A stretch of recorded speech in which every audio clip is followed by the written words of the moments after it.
What's up, guys? It's Cassie and Sara, and today we're talking about the mysterious murder of a little girl named JonBenet Ramsey.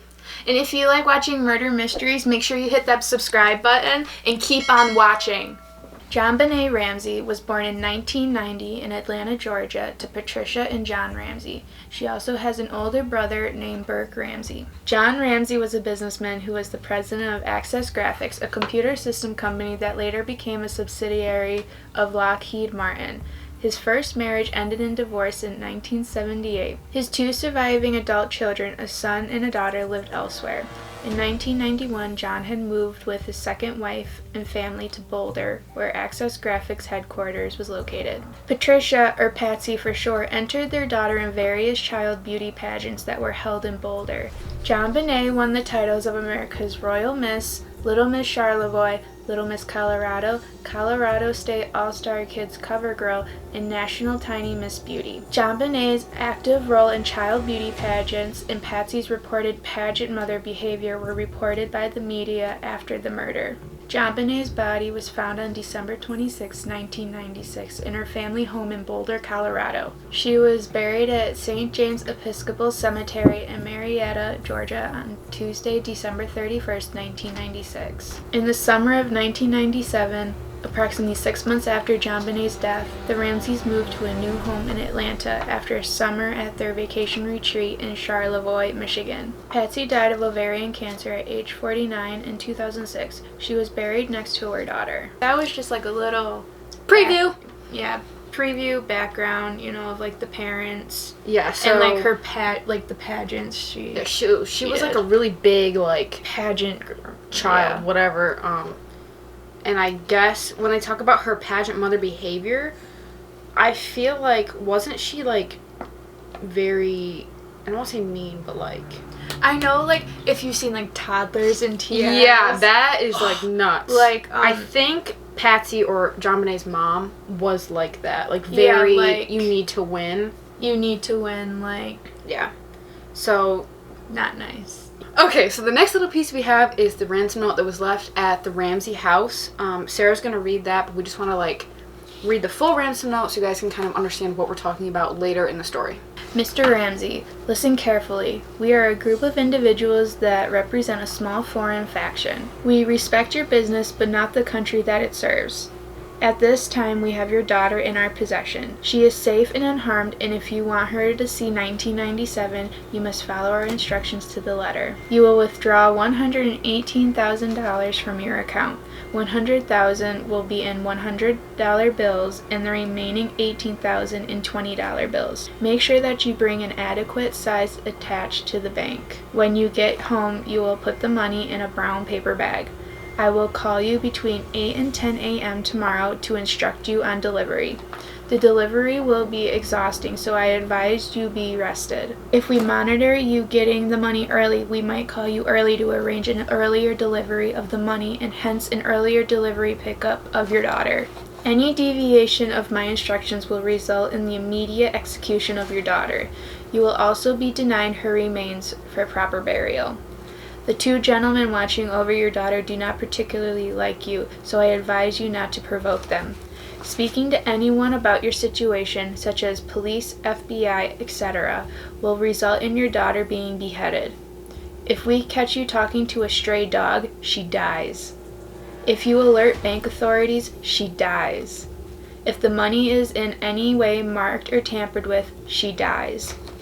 You will be scanned for electronic devices, and if any are found, she dies. You can try to deceive us, but be warned that we are familiar with law enforcement countermeasures and tactics. You stand a 99% chance of killing your daughter if you try to outsmart us. Follow our instructions, and you stand a 100% chance of getting her back. You and your family are under constant scrutiny as well as the authorities. Don't try to grow a brain, John. You are not the only fat cat around, so don't think that killing will be difficult. Don't underestimate us, John. Use that good southern common sense of yours. It is up to you now, John. Victory. SBTC. That's a long ransom note. Yeah, very long. I know.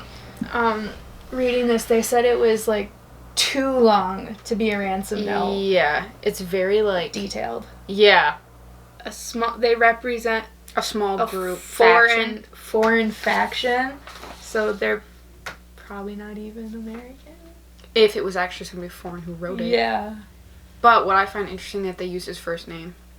So they know him personally. I would say so. Like, I feel like if it was someone that didn't actually really know him closely, they wouldn't call him John. They call him Mr. Ramsey, Yeah. like they did in the beginning. Yeah, I feel like it's a little too personal. According to statements that Patsy gave to the authorities on December 26, 1996, she realized that her daughter was missing after she found a 2.5-page handwritten ransom note on the kitchen staircase. The note demanded $118,000. John pointed out to police first on the scene that the amount was nearly identical to his Christmas bonus of the prior year, which suggested that someone who would have access to that information would be involved in the crime. Investigators looked at several theories behind the dollar amount demanded. They considered employees at Access Graphics who may have known of the amount of John's prior bonus. They also considered the possibility that the ransom demanded was a reference to Psalm 118 and spoke to religious sources to determine possible relevance. The ransom note was unusually long. The FBI told the police that it was very unusual for a note to be written at the crime scene. The police believed that the note was staged because it did not have any fingerprints except for Patsy's and authorities who had handled it, and because it included an unusual use of exclamation marks and initialisms. The note and a practice draft were written with a pen and pad of paper from the Ramsey home. According to a Colorado Bureau of Investigation report, there are indications that the author of the ransom note is Patricia Ramsey. However, the evidence fell short of a definitive conclusion. Michael Baden, a board-certified forensic pathologist who had consulted both sides of the case, said he had never seen a note like it in his 60-year experience, and that he did not think it was written by an outside stranger. A federal court ruled it highly unlikely that Patsy wrote the note, citing 6 certified handwriting experts. The court bemoaned the existence of self-proclaimed experts without credentials trying to wrangle their way into the case by accusing Patsy without scientific basis. Let me just... She realized that her daughter was missing after she found the note on the staircase. So, okay, she probably found the note, read it, and was like... Ran to her daughter's room? Yeah, and was like, wait, what? She's actually not here. Yeah. Oh, and the fact that the ransom amount was the same amount as his prior bonus. That a juicy bonus. Back in like 1996 or 95. Yeah, but he's in graphics. I feel like... I know. Do they make a lot of graphics? I don't know. I don't know. Maybe. I don't know. But juicy. Yeah, but that, I feel like, just furthers my idea of the person knows them. Yeah. Like, maybe it's either somebody that he works with, maybe. Or someone in the family. Who's to say it wasn't her brother? Who's to say it wasn't Burke Ramsey? Well, Burke was 9 at the time. So? He could kill her? Take her? Whatever? I mean, have you ever seen Criminal Minds with that episode where the boy kills his little brother? Yes. Shoves Legos down his throat? I have. But It's still, possible. that's crossed my mind. Sure, but how would a 9-year-old write that good of a ransom note? Unless it was Burke and one of the parents working together. The only people known to be in the house on the night of JonBenet's death were her immediate family, Patsy, John Ramsey, and their son Burke. The ransom note contained specific instructions against contacting police and friends, but Patsy telephoned the police at 5:52 a.m. MST. She also called family and friends. 2 police officers responded to the 911 call and arrived at the Ramsey home within 3 minutes. They conducted a cursory search of the house but did not find any sign of forced entry. Officer Rick French went to the basement and came to a door that was secured by a wooden latch. He paused for a moment in front of the door but walked away without opening it. With JonBenet still missing, John made arrangements to pay the ransom. A forensic team was dispatched to the house. The team initially believed that the child had been kidnapped, and JonBenet's bedroom was the only room in the house that had been cornered off to prevent contamination of evidence. No precautions were taken to prevent contamination of evidence in the rest of the house. Meanwhile, friends and the family's minister arrived at the home to support the Ramseys. Victim advocates also arrived at the scene. Visitors picked up and cleaned surfaces in the kitchen, probably destroying evidence. Boulder detective Linda Arndt arrived at about 8 a.m. MST with the goal of awaiting the kidnappers' instructions, but there was never an attempt by anyone to claim the money. They went against the ransom note, they called police, And they also friends, and their friends, like, touched everything and wiped it down. I mean, that's like... That gives me major That's anxiety. like, what, Forensic 101? Yeah. Don't touch anything? But also, like, the police were there when these people came over, so why did the police, like, let them in the house and let them stick their little fingers and stuff? Like little butterfingers. Why? For what other reason other than to hide evidence would you come over to your friend's house? Your child is gonna like come over like, let me just wipe down every surface. Like,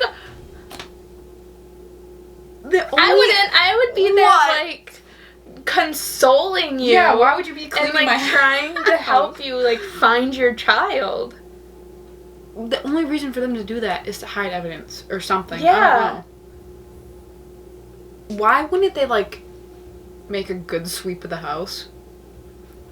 Like, hello, It's police, like what's up? 1996. They probably sucked back then. They should know. What? Okay, someone goes missing, yeah, you might think they're kidnapped, but you should probably take some precautions and take a sweep of the house. Look in every room. Not see a latch door and be like, nah, there's nothing suspicious back there. I can't. I can't, even at all. Oh, it makes me so annoyed. Let's just say Cassie's annoyed by this I case. am so annoyed. At 1 p.m. MST, Detective Arndt asked John Ramsey and Fleet White, a family friend, to search the house to see if anything seemed amiss. They started their search in the basement. John opened the latch door, which Officer French had overlooked, and found his daughter's body in one of the rooms. JonBenet's mouth was covered with duct tape. A nylon cord was found around her wrists and neck, and her torso was also covered by a white blanket. John Ramsey picked up her body and took it upstairs. When JonBenet was moved, the crime scene was further contaminated and critical forensic evidence was disturbed for the returning forensics team. Each of the Ramseys provided handwriting, blood, and hair samples to the police. John and Patsy participated in a preliminary interview for more than 2 hours, and Burke was also interviewed within the first couple of weeks following JonBenet's death. Officer French, he overlooked the door, but guess where she was? Behind the door! Okay. First of all, why would a police officer send John Ramsey and a friend? What, the friend? Fleet White. Why would they just... What a name. Okay, go look. What a name first. Suspicious. Fleet White. But, like, were there no detectives that went with them? You know what I mean? Like, There should have been. There should have been, to make sure that they didn't touch the body. Because guess what? They touched the body. And guess where they immediately went as soon as they were let go? To the latched door. No. No. Again, they just touched everything, and there goes that out the window. So, pretty much, the family made it impossible for the police to solve this. Mm-hmm. I mean, if that was their goal, they succeeded. The autopsy revealed that JonBenet had been killed by strangulation and a skull fracture. The official cause of death was asphyxia by strangulation associated with craniocerebral trauma. There was no evidence of conventional rape, although sexual assault could not be ruled out. Although no semen was found, there was evidence that there had been a vaginal injury. At the time of the autopsy, the pathologist recorded that it appeared her vaginal area had been wiped with a cloth. Her death was ruled a homicide. A garrote that was made from a length of nylon cord and the broken handle of a paintbrush was tied around JonBenet's neck and had apparently been used to strangle her. Part of the bristle end of the paintbrush was found in a tub containing Patsy's art supplies, but the bottom third of it was never found despite extensive searching of the house by police in subsequent days. The coroner apparently found pineapple in JonBenet's stomach, which suggested she may have eaten after returning from a party. and apparently a bowl of pineapple and milk was found in the Ramsey kitchen. However, her mother, Patsy, denied JonBenet's pineapple consumption. Photographs of the home taken on the day when JonBenet's body was found showed a bowl of pineapple on the kitchen table with a spoon in it. Police reported that they found JonBenet's 9-year-old brother Burke Ramsey's fingerprints on the bowl. They can't tell if she was raped or not. Because someone wiped away the evidence again. There was no semen, but there was what looked like a vaginal injury. So maybe they tried. I mean, maybe they did, and the person cleaned everything away. Boulder police initially focused almost exclusively upon John and Patsy, but by October 1997, they had over 1,600 people in their index of persons of interest for the case. Errors that were made in the initial investigation complicated the resolution of the investigation and applicable theory. Those errors included loss and contamination of evidence, lack of experienced and technical staff on the investigation, evidence shared with the Ramseys, and delayed informal interviews with the parents. A grand jury was convened beginning September 15, 1998, to consider indicting the Ramseys for charges relating to the case. But Boulder County District Attorney Alex Hunter did not prosecute them because he did not believe that he could meet the higher standard of providing guilt beyond a reasonable doubt that is required for a criminal conviction. On July 9, 2008, the Boulder District Attorney's Office announced that, as a result of newly developed DNA sampling and testing techniques, the Ramsey family members were excluded as suspects in the case. In October 2010, the Boulder police reopened the cold case. New interviews were conducted following a fresh inquiry by a committee that included state and federal investigators. It was reported in September 2016 that the investigation into JonBenet's death continues to be an active homicide case, per Boulder Police Chief Greg Testa. In 2016, Gordon Kumbas, a former investigator for the Boulder County District Attorney's Office, also questioned total absolution of the Ramseys, stating, "We all shed DNA all the time within our skin cells. It can be deposited anywhere at any time for various reasons that are benign. To clear somebody just on the premise of touch DNA, especially when you have a situation where the crime scene wasn't secure at the beginning, really is a stretch." They ruled the Ramseys out after because they said because of all the stuff that went down, like all the errors with the investigation, or people touched everything. Their little butterfingers. Yeah.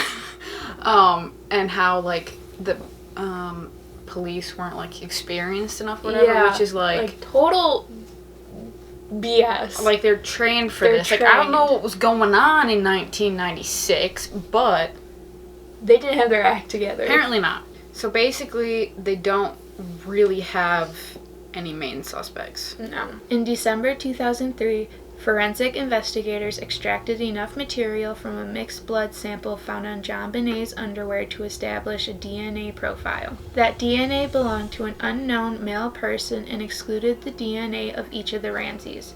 The DNA was submitted to the FBI's Combined DNA Index System, a database containing more than 1.6 million DNA profiles, but the sample did not match any profile in the database. In October 2016, a report said that new forensic analysis with more sensitive techniques revealed that the original DNA contained genetic markers from 2 individuals other than JonBenet. Former FBI profiler Candace DeLong believes that the DNA, having shown up identically in several different places on multiple surfaces, belongs to the killer. Former Adams County, Colorado District Attorney Bob Grant, who also assisted the Boulder DA's office on the case for many years, also believes that the DNA evidence is significant, saying that any resolution of the case would have to explain how the DNA showed up in several pieces of JonBenet's clothing. Forensic pathologist Michael Baden said trace amounts of DNA can get on places and clothing from all different non-suspicious means.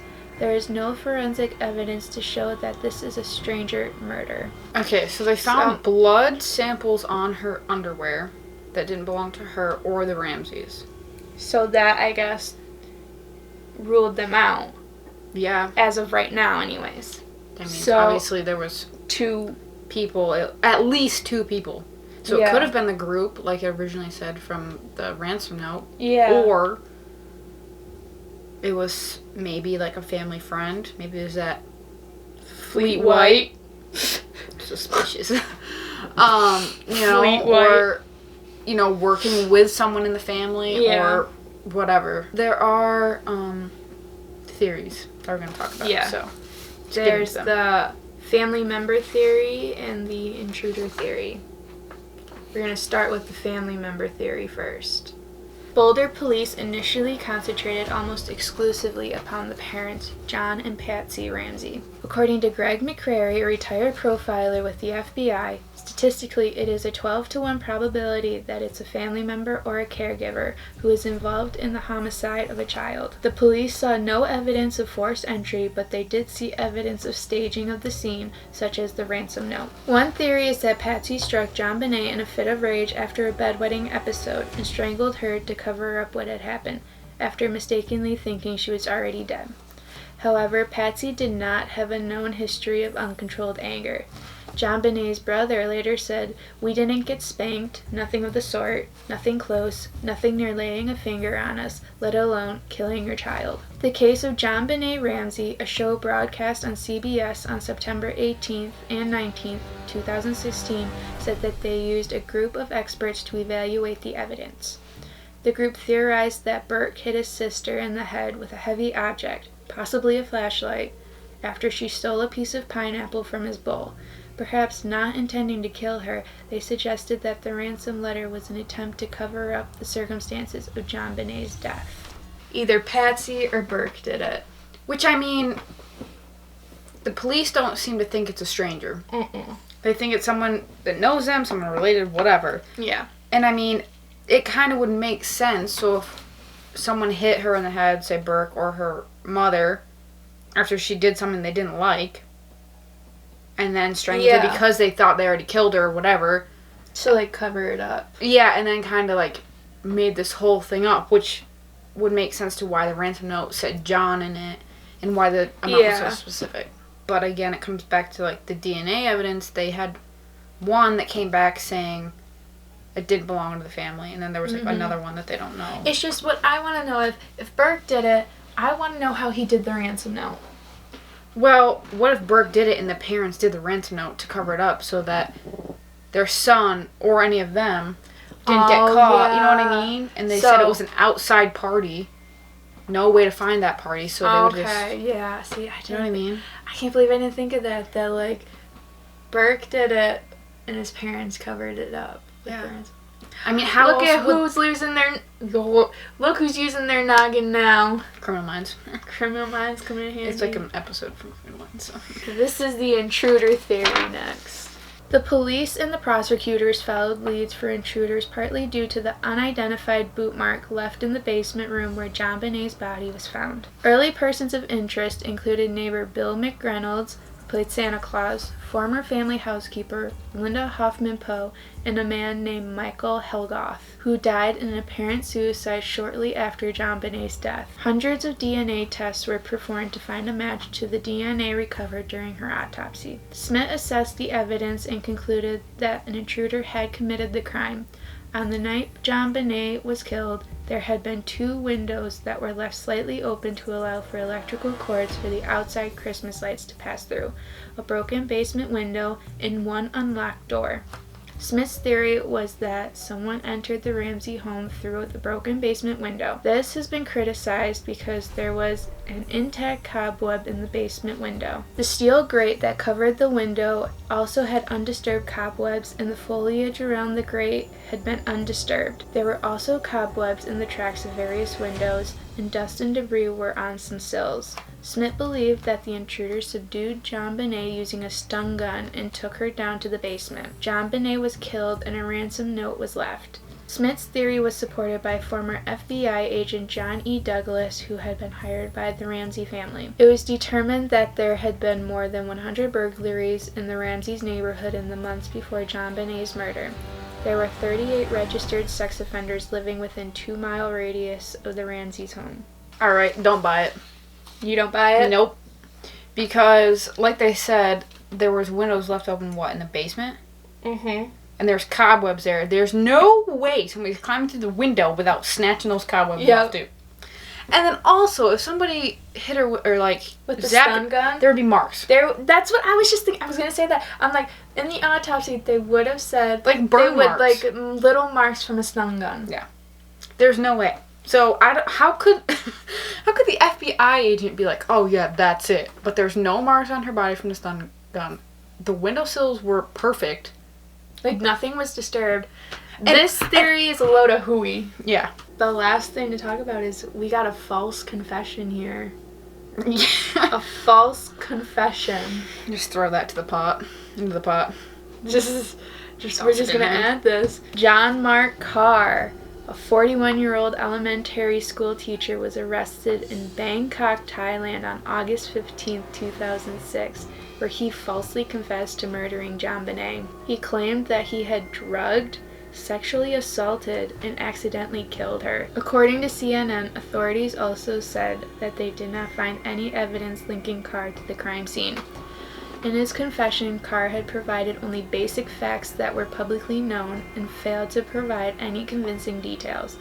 His claim that he had drugged JonBenet was doubted because the autopsy indicated that no drugs were found in her body.